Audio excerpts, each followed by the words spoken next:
No.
Good evening, everyone. Am I audible? Yes, Srini, you are audible. Okay. We'll just wait for a couple of minutes, and we'll start. Yeah, sure. Thank you so much.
Yeah, just waiting for the people.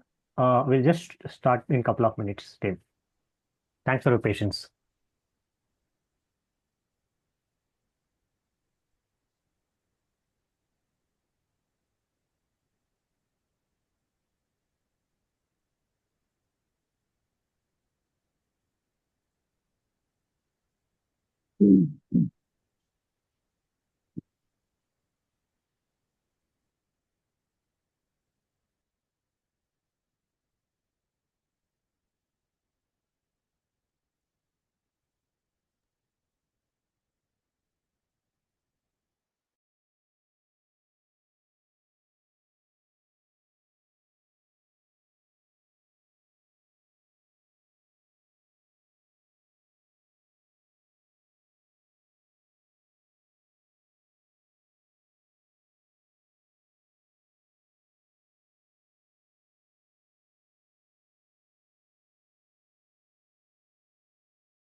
Okay, let us start.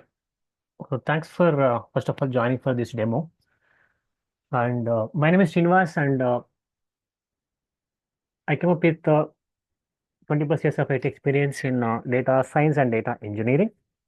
I'm currently working for a multinational Japanese bank, which is in Singapore, as a Snowflake cloud architect and MLOps engineer. And coming to today's demo, this demo I plan to give a high level overview on Snowflake and data engineering stack, and how Snowflake is different from other cloud databases, and what are the job opportunities under Snowflake as of now, and how Snowflake is different when compared to other cloud databases. What are the unique features of the Snowflake environment, and plus also I'll show you how to create a free Snowflake account where that will help you to create a 30 days account where you can create from the Snowflake website. Also, I'll show you how to load some data directly into Snowflake environment using the Snowflake interface also. Okay, so let us start. Let me share my screen. Srini, are you working as ML ops engineer also? Srini? Yes, please. Yes, please. Yeah. Okay. Okay. Yeah. And one sincere request from everyone, and I'll answer all your questions at the end. And if you are not speaking, I request everyone to mute yourself. Thank you so much for your support.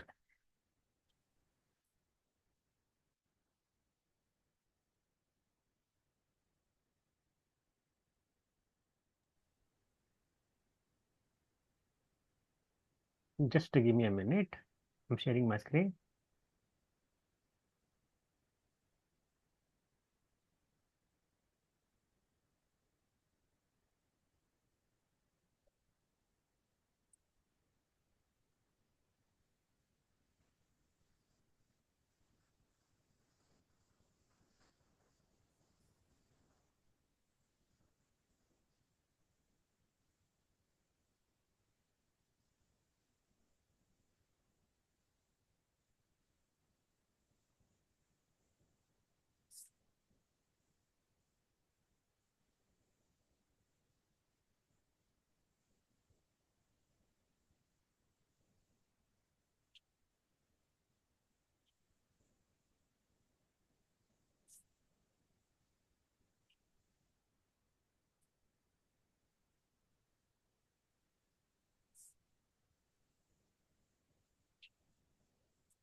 Hope you're able to see my screen. Let me know you're able to see my screen.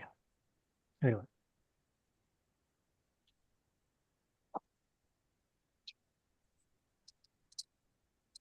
Can you see my screen, everyone?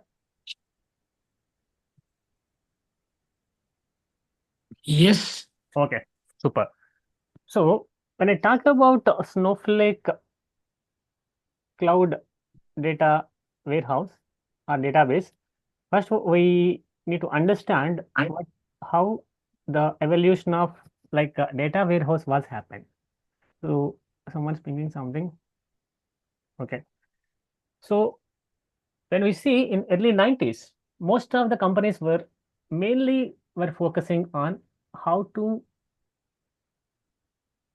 normalize their data and store their enterprise level data into databases where the popular data RDBMS like Oracle, SQL Server, and other databases were very famous where companies were focusing more on how to store the data and how to manipulate it and to finally how to retrieve it for their application development. But when we see this process was companies used to continue at the same time when we moved to early 96 and 2000 years in between, most of the companies started using this particular data to analyze and they want to take some decisions to move forward. But when they started using this real-time data, they were unable to analyze because the real-time data will be most frequently changing and they were not able to get the right results.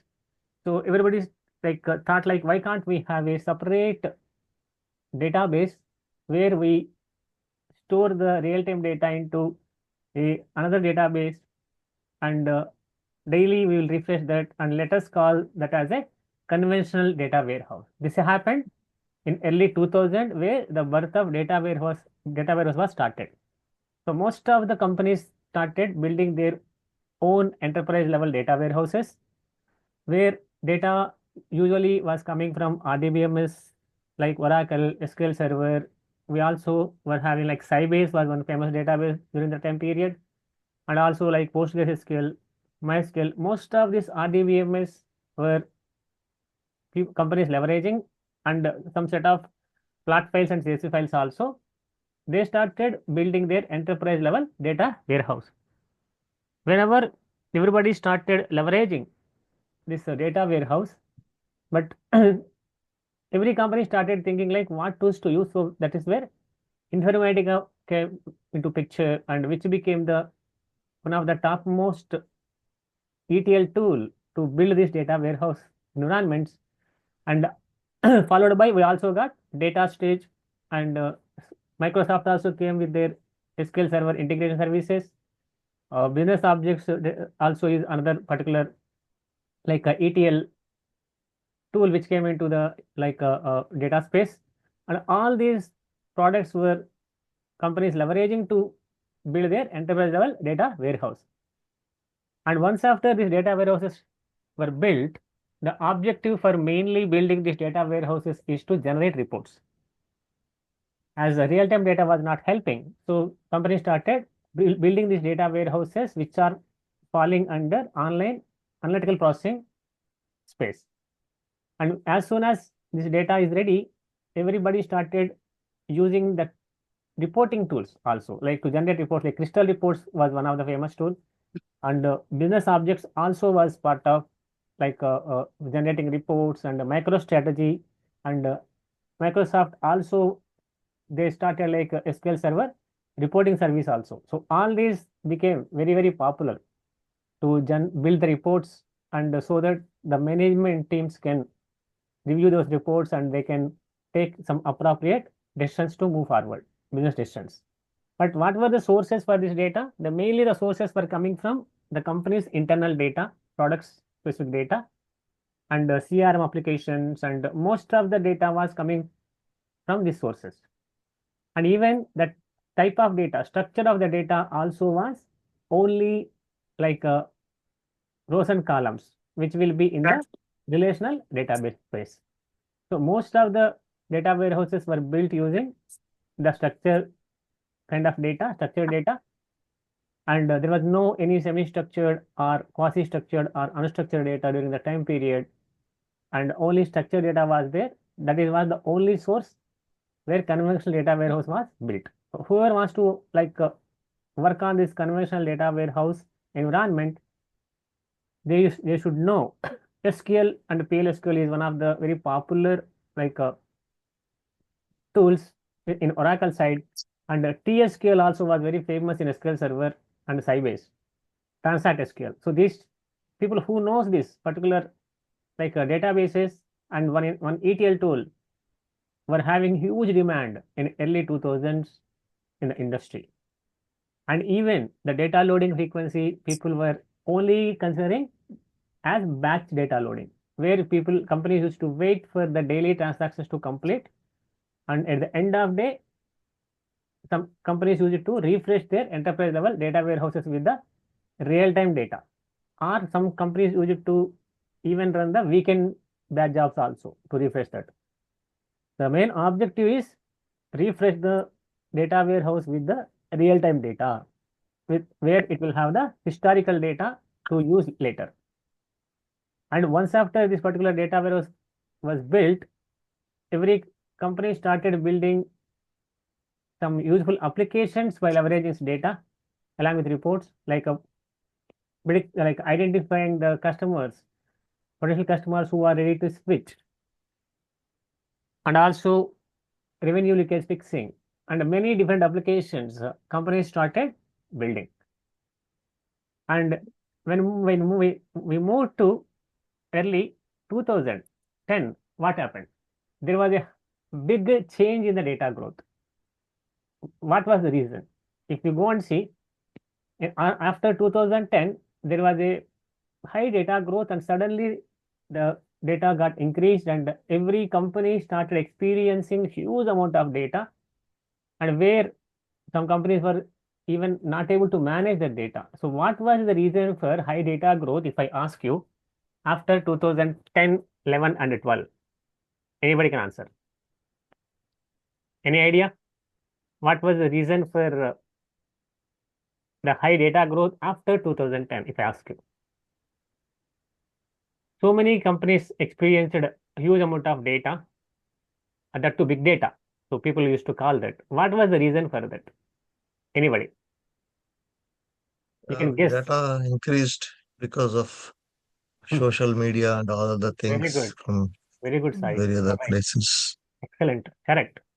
The main reason for data growth was social media. The social media, if you imagine, in early 2010, 11, and 12, when Facebook started their services, they offered the Facebook members to upload images, videos, documents, many things. Since say Facebook got success, Followed by, we got so many other social media applications also. We got LinkedIn, WhatsApp, and we got YouTube also, and Twitter.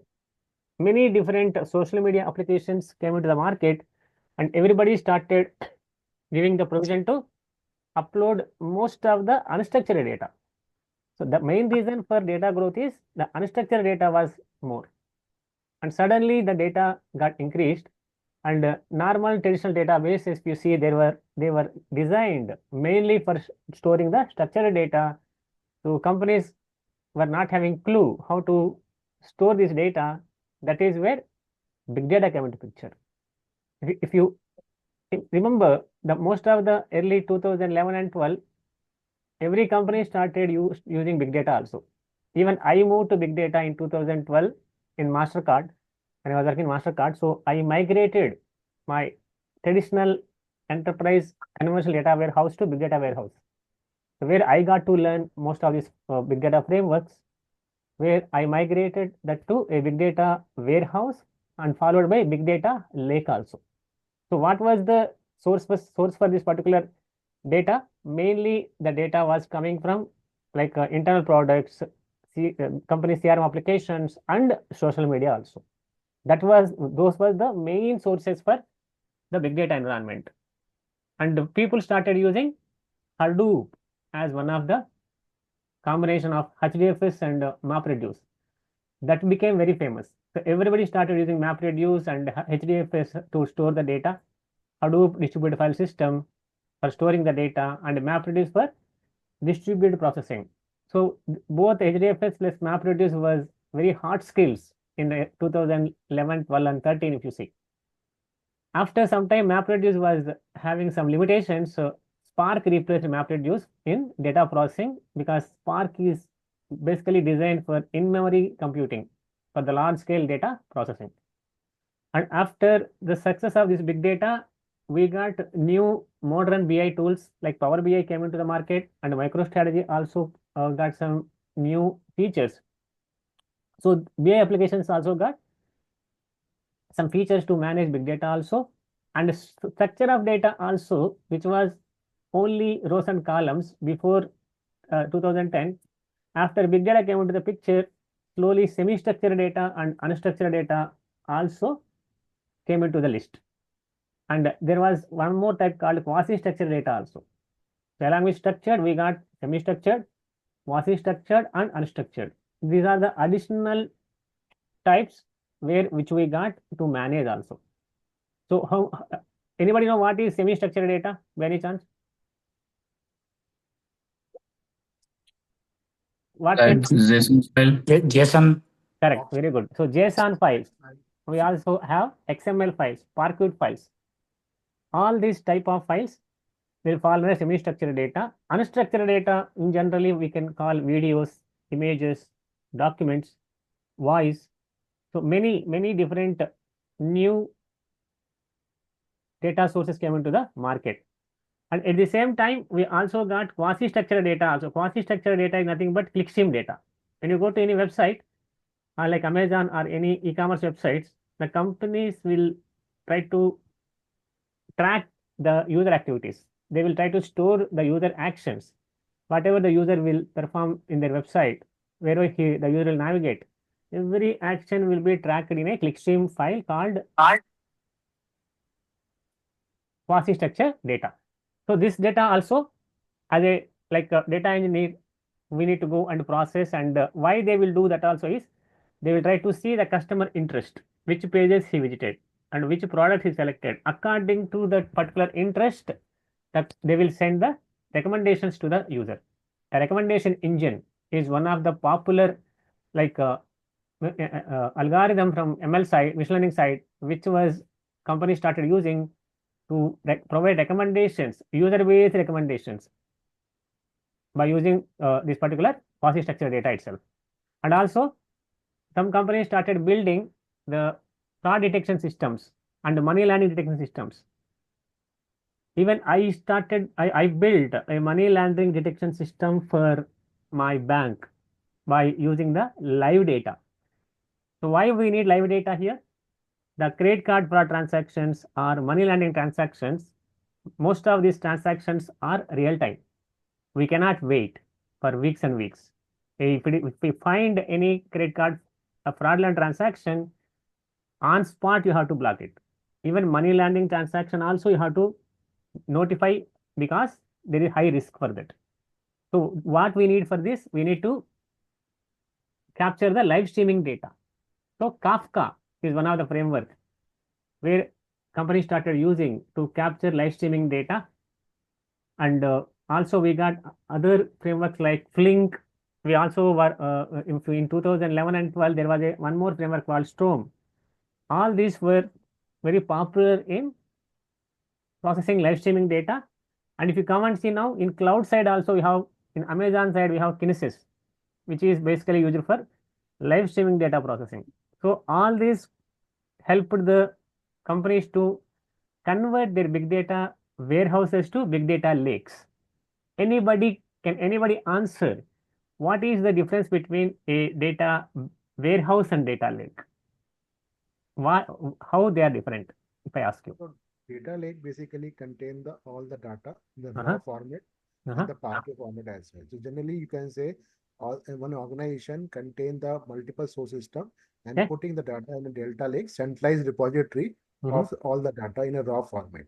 And data lake, and this is data lake, and data warehouse is basically processed data. This is historical data which we has a aggregated or transformed data is there in data warehouse, which will be used for the reporting purpose. Very good, Anit. So Anit mentioned that is 100% correct. A data warehouse can capture only historical data. If at all you are able to capture historical data plus live streaming data, we can call that as a data lake. A data lake is basically will be helpful to process any kind of data, which is a single point of source, where you can process any kind of data, either structured or semi-structured. So different varieties of data it can manage. So the same data lake has been converted to big data lake also later. So because we got many different varieties of data also in the market, and data volume increased and data velocity also increased. So to manage that, we converted the traditional data lakes to big data lakes also after Hadoop came to the market. So slowly what happened, big data side HDFS and MapReduce were there. Slowly Spark replaced MapReduce because Spark was having like some better features than MapReduce, and PySpark is also very famous in the market now. Before Python was that much popular, Scala was the popular language, and slowly now PySpark is captured in the market with HDFS, and any big data project or data engineering project, you see Spark is very common, PySpark in general now. And even Snowflake also, they built a API called Snowpark, which will be like using the in-memory computing capabilities. So they built this particular API to process the Snowflake data using Snowpark data frames also. Okay, so now when I talk about big data lake, every company when they build this, most of the companies were able to manage all this particular data in big data, using this big data tools. But there are some challenges to maintain this big data environments for companies, because most of the people who need to work on this big data environment need to know so many frameworks here. In 2011 and 12, you see most of these frameworks were very famous, and as a data engineers, we should learn them. There is no choice. If you want to manage or maintain and create and manage any big data environments, you need to know all these frameworks, because every frameworks will have its own use case, and you need to use them according to your project demand. And every framework here you see again will have some challenges to maintain, because every month you will get new release and you need to do patching, upgrading. So that was very biggest challenge for companies to maintain these particular frameworks. So every month you get new framework again, you need to learn. You can imagine now how many frameworks were there in the market from Apache side itself. So slowly what happened, companies started using these frameworks, but they used to have dedicated big data teams also. So the maintenance was not easy. that is what the companies were facing. At the same time, the challenges not only for big data like environments, even challenges for companies to even to maintain this for developers also. So developers also not ready, correct? No, but I want to ask a data warehousing like a developer to migrate to big data engineers, they will not be ready because they need to learn all these frameworks. Nobody will be that much passionate to learn this. When it come to companies, right? They companies also felt maintenance is very hard and performance also requires manual intervention, and finding a technical resource who knows this many frameworks is also not easy. Even if you find them like Hadoop administrators who can manage these big data clusters, they are very costly. So companies used to face so many challenges to maintain this big data, and they used to hire people and they used to pay uh, so much for these administrators also. They used to have a dedicated teams to maintain these big data environments, and this is what every like company and developers were experiencing the challenges with like this big data like environments. Later when a cloud came into the market slowly, you can see that like how cloud made the infrastructure burden free, and every company started migrating to cloud environments. Like AWS came into the market with infrastructure services, and slowly everybody moved their big data lakes to cloud also. As soon as we understood about like how big data changed the world, at the same time there were challenges in big data. So there are some differences how Snowflake is also like becoming the next generation of big data, and the objective why Snowflake is companies are moving is the learning curve is not that much high compared to big data. And you can see here Snowflake, if at all you want to learn Snowflake, if you know SQL, that is more than enough. You do not need any specific other like frameworks. If you know a little bit Python, some extreme use cases you use Python.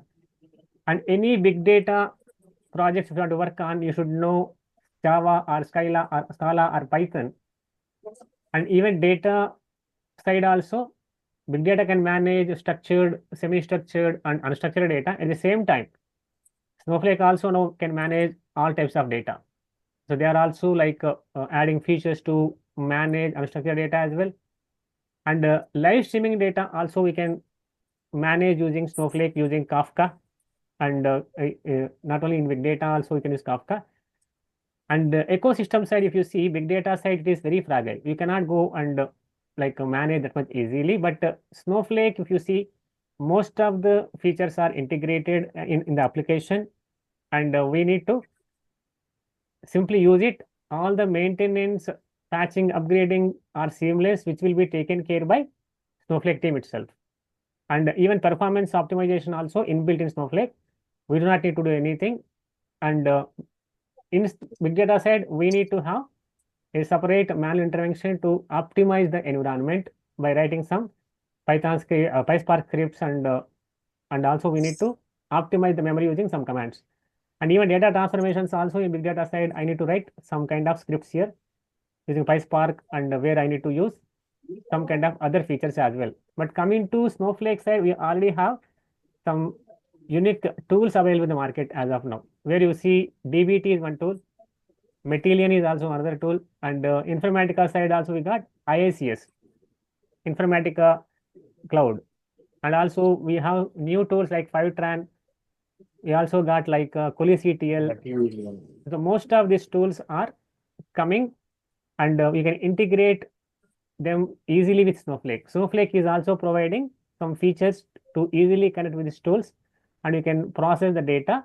How Informatica, Oracle were famous. Now we can compare like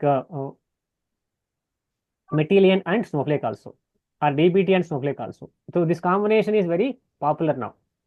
And apart from that, supported size also like where Snowflake and big data both will support the unlimited data. And resource availability also, if you see, very hard to train and hard to like where we cannot go and easily train big data engineers, but Snowflake it is not difficult because if you know SQL, I can easily train the people who are familiar with SQL. And the salaries also, you can compare, both are almost same. And coming to like Snowflake. So what is Snowflake and why Snowflake is popular? There are some features available. So why Snowflake is very popular. And Snowflake is a cloud data warehouse where we can store big data very easily, and we can store, process, and analyze that. And it usually runs on the cloud infrastructure. The cloud infrastructure means majorly we can host Snowflake either in AWS or Azure or GCP. Only these three clouds Snowflake is offering as of now. And also like the features wise, if you see, Snowflake is very simple. I can easily create a Snowflake account within 2 minutes and I can start using it. If you go and see other databases like Oracle or SQL Server, you can imagine you need to depend upon a DBA to get the environment ready. Here we can simply create a account and you can start using it within 2 to 3 minutes, and you can build your data warehouses. And scalability also another important feature where Snowflake is majorly coming and falling. And I can scale up to any amount of data and any amount of users and any amount of workload. And elasticity is another important feature Snowflake is offering. Just 1 minute, guys. Team, please mute yourself. Thank you. So elasticity is another feature where Snowflake is offering. So if you go and see normal traditional databases, we can, if all you want to go and increase or upgrade the size, you need to stop the entire database. Then only we can go and move forward and upgrade the size, and we need to start again and we need to use that. But in Snowflake, we do not need to wait for that. We can even change the size or increase the size. Even my queries are running and even my environment is the users are using. That is one of the benefit with elasticity and flexible cost. So Snowflake is offering a pay-as-you-go option where I can use and pay. That is where every company is or every customer is looking for.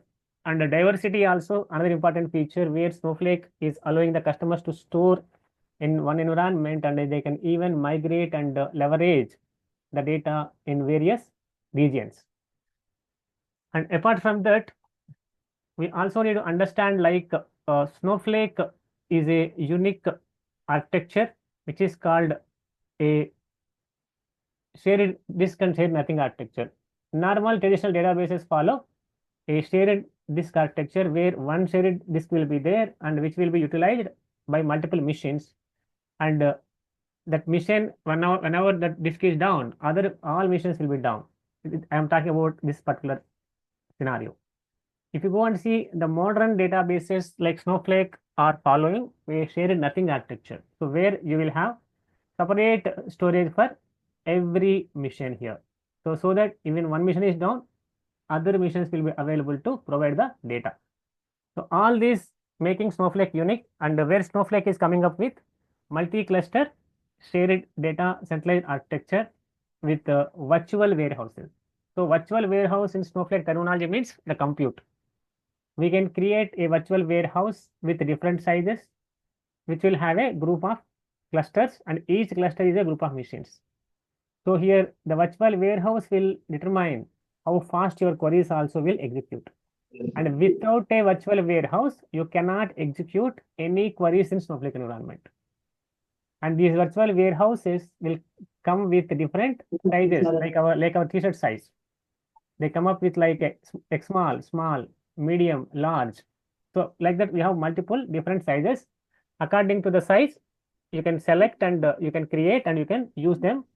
The size increases, your performance will increase. Okay. So that is how Snowflake is unique compared to other databases in the market. And apart from that, if you go and see most of the features, as we discussed, auto scaling, pay-as-you-go, automatic optimization, and also multi-cloud support, and zero copy cloning. Cloning is one of the very, very important feature where Snowflake is offering to the customers without having additional storage. I can create the multiple copies of my production database without additional storage cost. That is one of the very unique feature in Snowflake. And time travel. So time travel will help you to recover your data up to 90 days old. Even if you go to normal traditional databases, when you drop any table or delete any data or update any data, you cannot restore them, provided you have a backup taken by the DBA. But in Snowflake, as a user or a developer, you will have a control up to 90 days to restore your data on your own. And that is one of the great benefit. And even after 90 days time travel period is expired, you will have 7 days fail-safe period where you can go and take the help from Snowflake team and get your data. So in that way, Snowflake is very particular about customer data. You can easily go and get your data or recover your data from Snowflake environment, even the data is deleted. And also there is a unique feature called undrop. Whenever you go and drop a table, normal traditional databases, your table will be dropped, means you can't get it back. But in Snowflake, you have a undrop command, undrop table name, which will allow to restore the table immediately within fraction of seconds. So that is the one of the great feature which is available in Snowflake to restore your data which you accidentally deleted. And most of the use cases, if you see, Snowflake can be used for building data warehouses, and it also helping to build data science models also now, where they are investing more on AI side, artificial intelligence and Snowflake AI data cloud, and also like data sharing. Also, they are providing a feature where I can share the data with other Snowflake accounts also. And most of these features are very, very common for most of the industry. So Snowflake is getting utilized by every domain in the market now. And coming to like a pricing model, Snowflake will go and charge the customer in like a storage cost and compute cost, and also like data transfer cost only if you use those features. If you are not using any storage, you do not pay any cost. And when you are running your queries, then only you have to pay. When you are not running anything, no need to pay anything. Even if you are transferring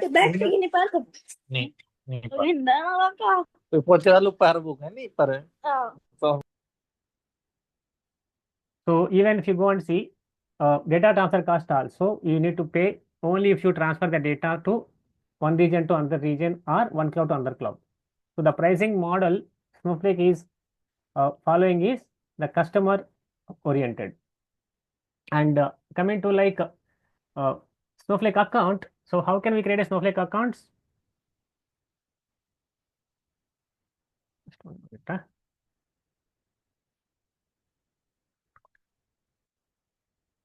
So to create a Snowflake account, you can go to Google. In the Google,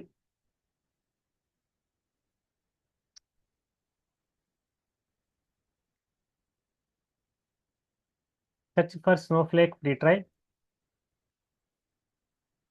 And here, when you click on the trial, you will see a 30 days free trial. In the 30 days free trial, you will get a $400 free credit, and then you also will get a 30 days time to use it. And you can enter your details, and you can simply create a account. So you can click on continue. So when you click on continue, it will ask the details. You can mention the details and all. So you can select any of this edition. So Snowflake is offering 3 types of editions, 4 types of editions. We can find 3 in this website, and the 4th one will not be available. The first one is standard, which is very basic level edition, and the second one enterprise edition, which will have some better features than standard. And the third one is business critical edition, which will be specifically will have all the standard features and enterprise features, and you will get some additional data protection and some other features like encryption and all, and database failover also.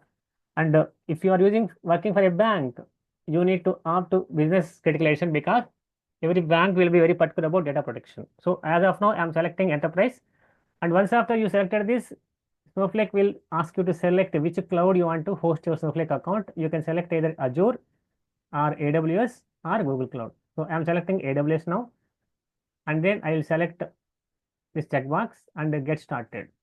And it will ask you some details. You can skip them. And they will send an activation email. So your account will be ready. You can go to your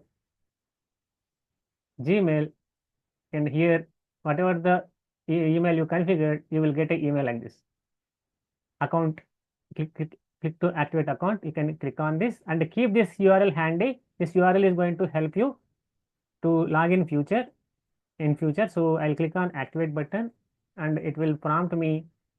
So I need to enter my username and password of my choice. So you can create your username and password here, which on your of your choice. So I'm giving.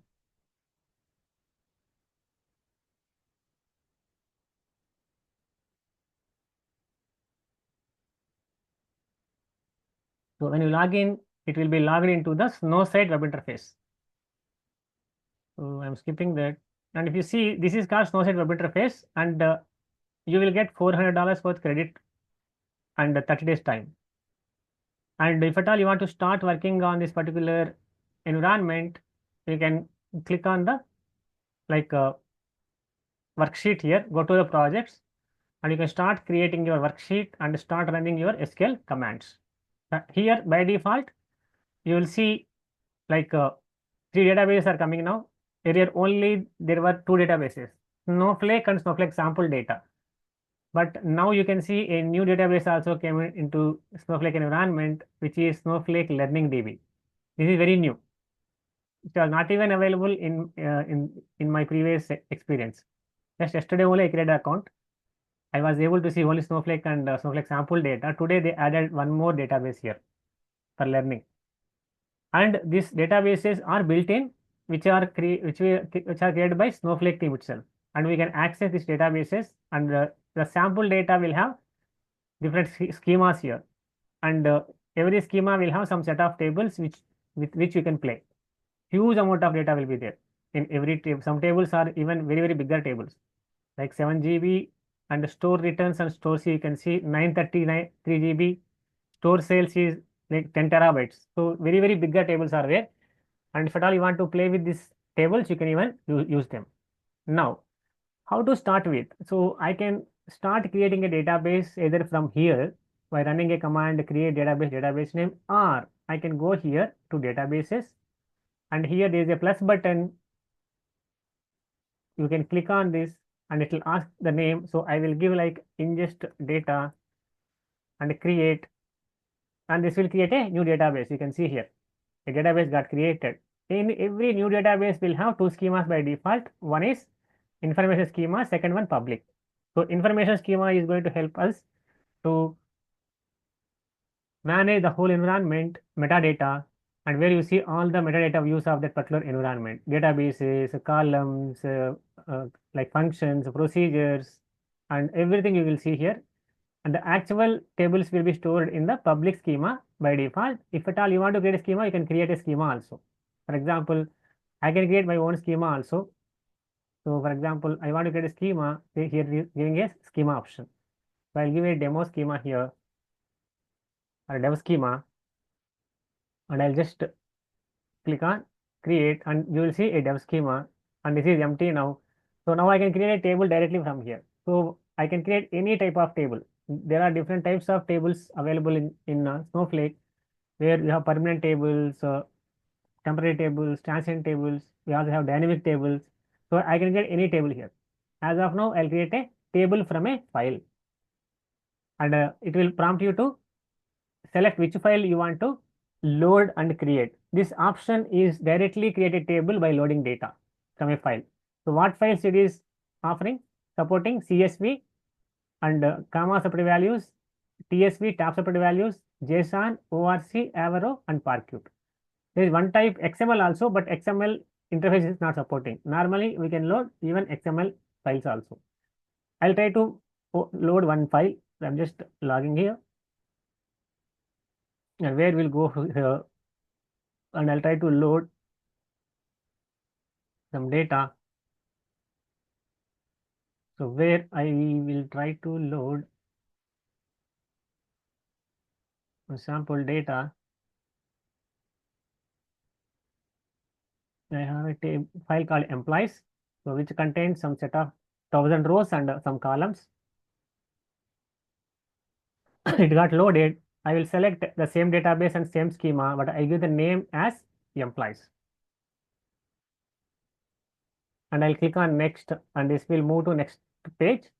And here this will show the columns of the file. These are the columns in the file and corresponding data type which Snowflake assigned to them. Now this is a CSV file, and you can see automatically it identified field limiter as comma also. Now I can click on load, and it will directly load the data into the table. So you can see the table got created, and you can query the data and see the top 10 rows also by running a select statement like this. So the data got loaded. In which schema we created? Dev schema. You can see the table got created. So this is what the benefit with the interface. This is a new interface which is allowing to load the data like this, where I can easily load any type of data. If I want to load any JSON data also, I can load. I can load a JSON data, so I will go to the same place, and I'll try to click on this particular database schema, and this time I'll select a table. I can select a JSON file now. So I can load any kind of data, whatever Snowflake is supporting here. So what we'll do, we'll try to use a JSON file. So I'll try to load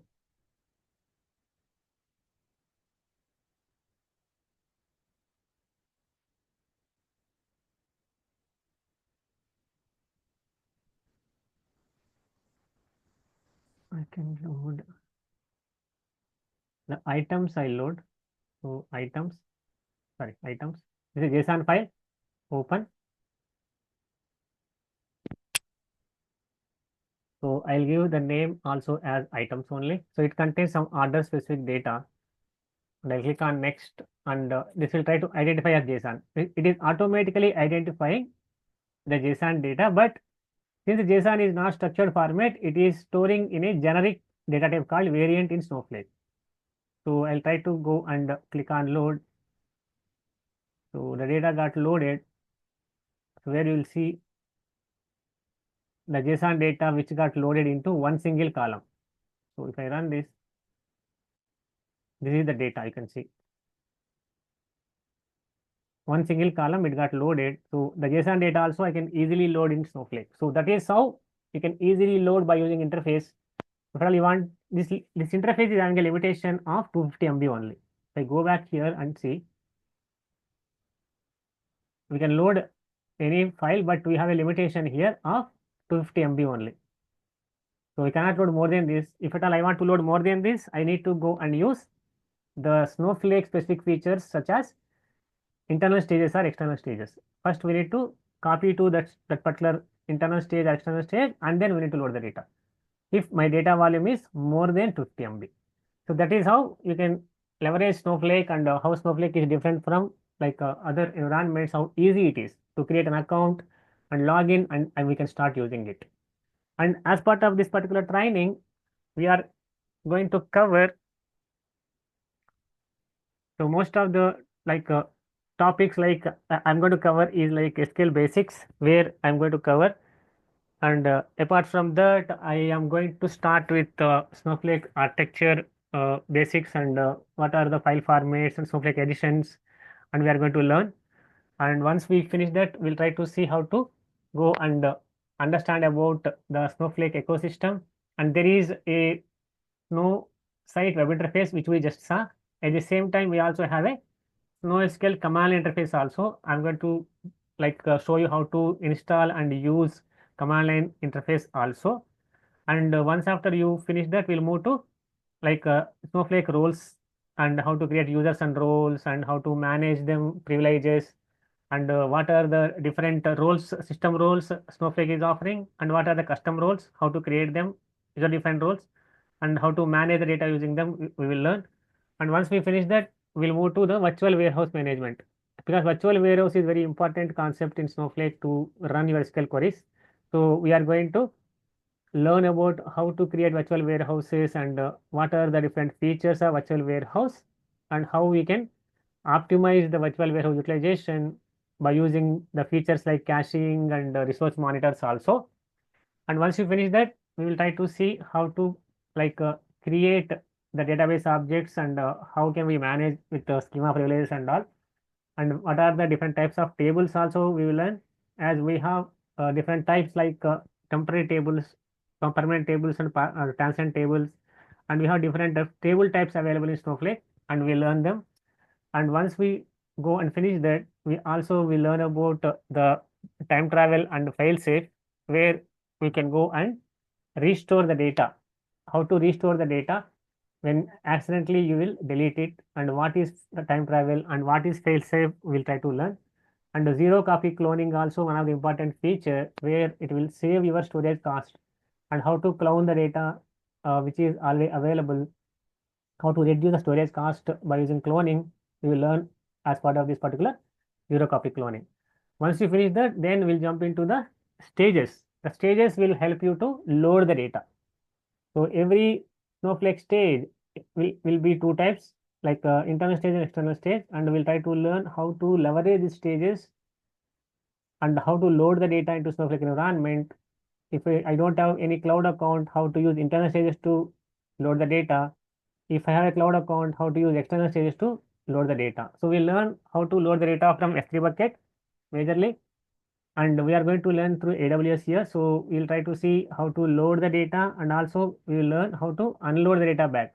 So there are different features in Snowflake which will allow us to export the data from Snowflake directly by using a unload option. Also, we will learn about the table type called directory tables also, where I can access the Snowflake data in stage, and how to download that using the directory tables also. And once you finish that, we'll try to see how to perform the data loading with incremental loading and continuous loading with SnowPy. So we have two types of loading in Snowflake, like batch loading and continuous loading. So whatever you load from data available in any particular location, we call it as bulk loading or batch loading. If you don't have any clue when the files are ready, then you need to depend upon continuous loading. So to achieve that, we have SnowPipe in feature in Snowflake, and we are going to learn with SnowPipe, and we'll try to load the data automatically by using SnowPipe, and we learn about that particular data loading. All the data loading we learn with all the 6 file formats like CSV, JSON, XML, Parquet, Avron, ORC. All this we learn for both bulk loading as continuous loading altogether. And once after you finish, we'll jump to the advanced topics such as streams and tasks, and how to implement the change data capture, and how to perform the incremental loading using streams, and how to schedule that using tasks, we'll see. And we also have a new feature called dynamic tables, which is a replacement of streams and tasks. I'm going to cover that as well. And once after you finish that, we'll move to sharing, data sharing, and how to go and create the secure views and the message views, and how to secure your data while sharing. So secure data sharing also we are going to learn as part of this particular module. And once after you finish that, we also need to know how to write stored procedures and use different functions, and that will help you to automate some of the activities, and we'll try to learn this stored procedure functions in some use cases. And once you finish that, we'll jump into the clustering and micro partitioning for the performance tuning in Snowflake. That is also an important concept to optimize the queries. So we'll learn about that. After you finish that, we'll finish this performance tuning. We'll move to the data masking, data governance. So how to mask the data using row level masking, column level masking, and also like object tagging. So there are different features available, and we'll try to learn those features as well. Also, there are some date and timestamp issues will arise when you are loading the data. We'll try to learn about that particular issues and how to manage them. And after that, we also will try to learn some part of Python Snowflake connector and Snowpark connector as well, which are important. And once after you finish those, then you will jump into the DBT. So DBT is one of the feature which is called data build tool for performing transformations on Snowflake data. We'll try to go and learn about DBT also as part of this training, where we'll go and try to see what are DBT models and how to create meta views and how to create macros and how to integrate with Git, how to create seeds in DBT, and we learn about all these features and integrating with Snowflake. And after you finish all this, we also will work on 3 to 4 projects which are integrated with Snowflake DBT and Airflow. Since we are using Airflow, I cover Airflow fundamentals also as part of this particular training. And who are not aware of SQL, I'm going to like demonstrate SQL for them, where we have some separate SQL classes. You can join in that and you can learn SQL also. This is what I'm going to cover as part of this training. Now I will stop here and I will give time for your questions. And you can ask now. So how much time you will take to cover this all syllabus and what's the timing it will be there? As of now, I'm just planning to take these classes either 6 p.m. and 9 p.m. 2 different time slots. 6 p.m. IST and 9 p.m. IST. Daily or weekend? Daily. We also have weekend batch that is 6 p.m. IST. We are going to start on the next Saturday, coming Saturday. On Saturdays and Sundays, 2 hours. Right. And how many classes you will cover We'll cover in 40 to 45 in between. Each So project. 1.5 months approximately. Exactly, correct. And what's the fees will be there? Fees, we are not that much high we are charging. We are just charging 18,000 for this. Okay. Yeah.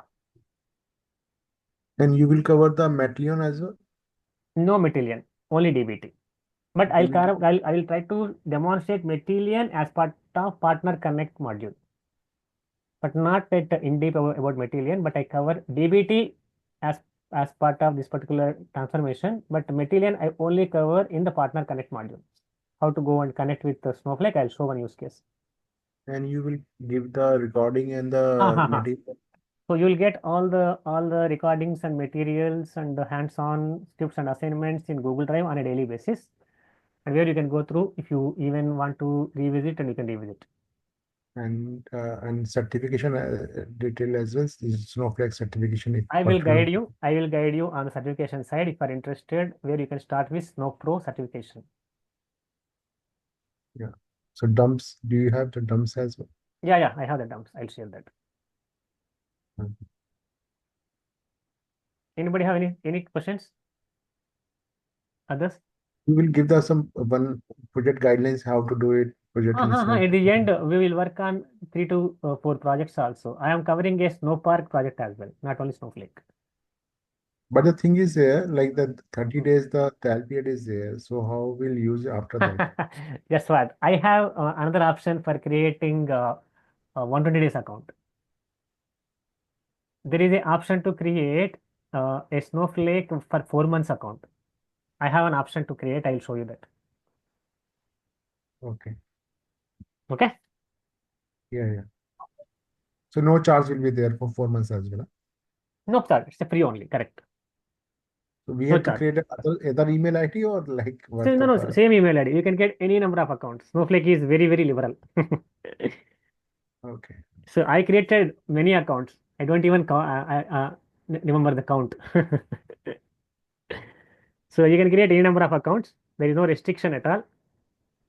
So you can go and create with one email. You can create 100 accounts also. They don't even stop you.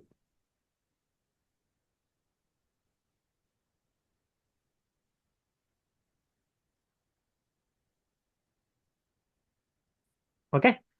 So Yeah. And you will cover the airflow as well? Airflow fundamentals I'll cover on HIT. Yeah. Okay. Anybody? Any other questions from anyone?